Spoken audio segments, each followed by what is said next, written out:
j'aime et tout ce que je n'aime pas chez Huda Beauty et j'ai des unpopular opinions je pense. On va commencer avec son primer qui est une base de teint lissante. C'est un gel mais mat. Honnêtement pour ce produit j'ai rien à redire parce que il va rajouter une couche sur ta peau pour que ton fond de teint ensuite s'applique plus facilement et uniformément. On passe au fond de teint et celui-là je l'aime pas du tout. Beaucoup trop couvrant et beaucoup trop épais sur la peau. En fait ça c'est très mou de 2016. Mais par contre elle est venue avec un nouveau fond de teint. Celui-là je l'adore. Donc celui-là il est beaucoup plus léger sur la peau que l'autre. Il va pas couvrir non plus toutes les imperfections. On voit encore en transparence mes boutons. Mais après c'est ce qu'elle dit sur le fond de teint. Elle dit naturel. Sans fond de teint, avec fond de teint. Le fini aussi je l'aime bien parce qu'il est glowy.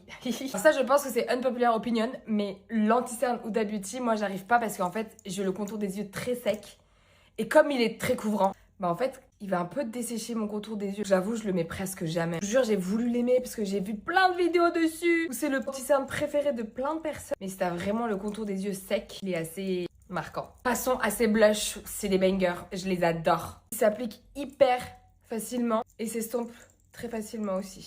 En fait, ça va pas être des blushs qui vont faire des traits. Et t'as pas besoin de beaucoup de quantité non plus. Mince, j'ai oublié le bronzer!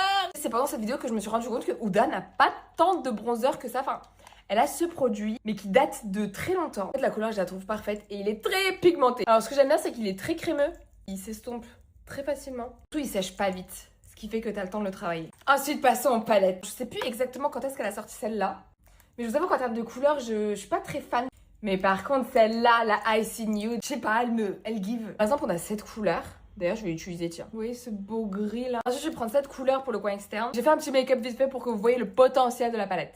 Et là, on passe au mascara qui a un double embout, volume plus longueur. Et ben écoutez, je le trouve un peu sous-côté. Ça, c'est la brosse pour la longueur. Et pour le coup, je trouve qu'il apporte vraiment de la longueur. D'ailleurs, pour ce crash test, je vais jusqu'au bout. Je vous ferai un update ce soir de tout le make-up, si ça a bougé ou pas. En fait, des fois, il y a des mascaras qui retombent au fur et à mesure de la journée. Ça me rend dingue. Franchement, niveau longueur, on est pas mal. Hein. J'ai mis mascara volume et là, j'ai mis que mascara longueur.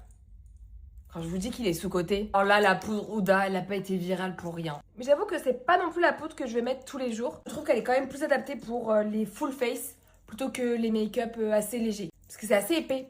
Et pour les make-up légers, je préfère mettre une poudre plus fine. Ensuite, pour le blush, on a ces trois palettes. Ça, c'est un big crash test, je ne l'ai jamais fait. Mais en gros, dans ces vidéos, elle fait toujours ça.